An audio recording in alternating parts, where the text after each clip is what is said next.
Welcome to News West 9's West Texas View with Johnnie Lou Avery. Welcome to the West Texas View. I'm Johnnie Lou Avery, and this is a continuing series of programs about the military. We've already had a number of programs having to do with veterans, having to do with different branches in the service, and today we're going to be talking about the U.S. Army and all of the possibilities and potentials for a tour of duty or for a career. And you're going to meet Sergeant First Class Kevin Shaw and Sergeant First Class Adrian Villareal. And I know that I didn't pronounce that correctly, so he can correct me when I get to him. But this is an opportunity for us to find out a lot about the Army, things that maybe was misconceptions that you're going to find out the real scoop. And because this is a changing thing, you're going to have an opportunity to find out brand new, cutting-edge information about the U.S. Army.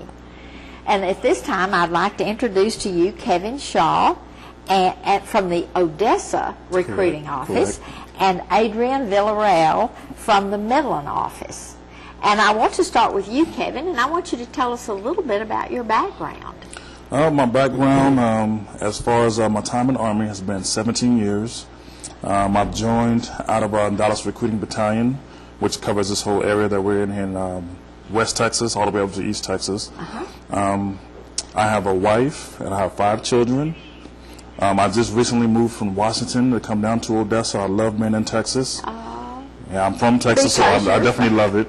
And you were originally from Bonham, Texas. Yes, originally from Bonham, Texas, a little small town, but doing great things.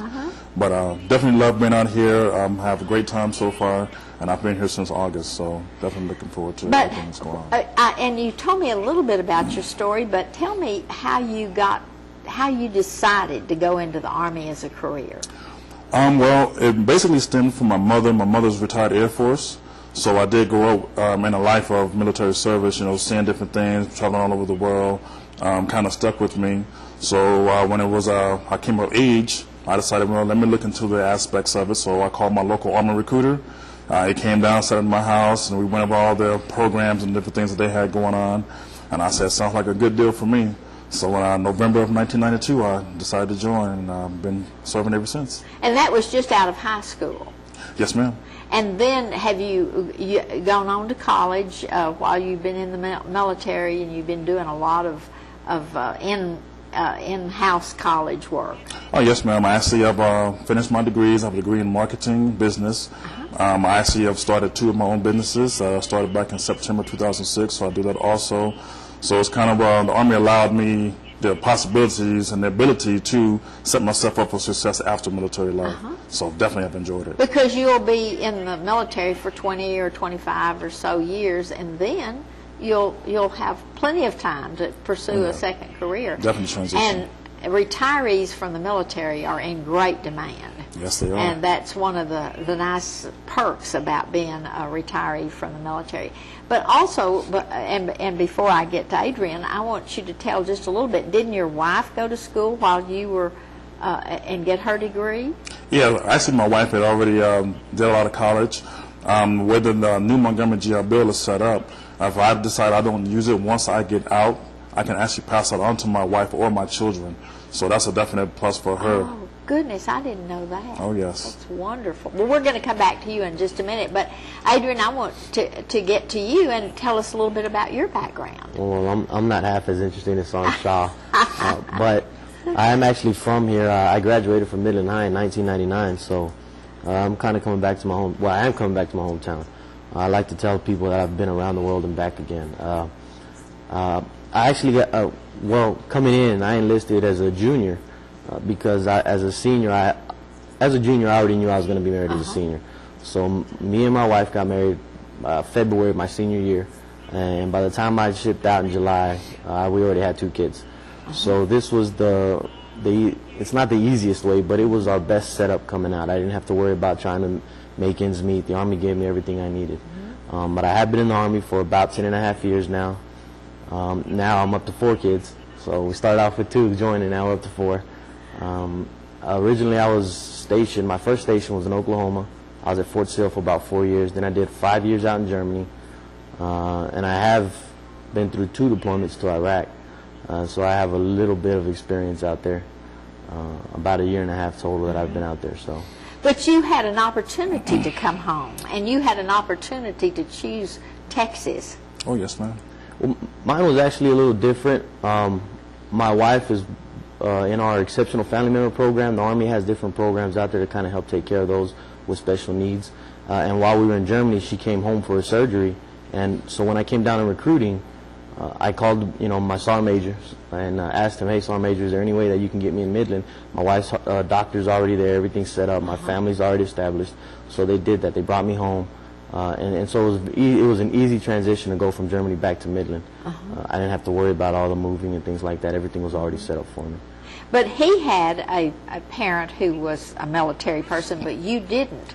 But hasn't it been interesting what your children are exposed to in the travels and the diversity of living arrangements? This is a real education in itself. Yes, ma'am. And one of the things that I want us to follow up in is you're back home with your parents live here. Yes, is that right? My mom, matter of fact, almost my entire family is from Midland, so I'm back with everybody that I grew up with, all my old cousins, aunts, uncles, everyone. So how long do you think you'll be here before you're shipped to another place? Well, the Army's going to allow me to stay through my son's senior year. He's a sophomore now at Midland High, so when he graduates in 2012, I should be leaving around that July. Okay. So I'll be here for another 2 years.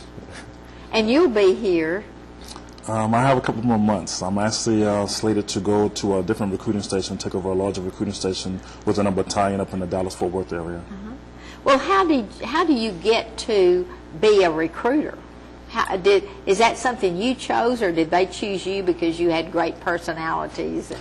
Well, that would be great, but it works kind of in both ways. You can actually choose the assignment to do it, and also the Army looks at the top 10% of every MOS and select those personnel to go into recruiting because of the experience and the knowledge that they have gained throughout their career. So it's 2 different ways you can actually do it. And could you do it and say, I want to do that for a certain length of time, but then I want to get back into other fields? Yes, you can. As a recruiter, you have the option, if you're really good at what you do, to convert and become a permanent recruiter, or once your time is up, you can actually go back into the what we call the regular working Army and do it that way also. All right, well, we're going to have to take a break in just a minute, but when we come back, I want us to talk about all of the opportunities, not only that you had, but now that the new recruiters have, because the people who are watching this, whether it's parents or grandparents or the possible recruitees themselves, this is an opportunity for them to see where they need to come.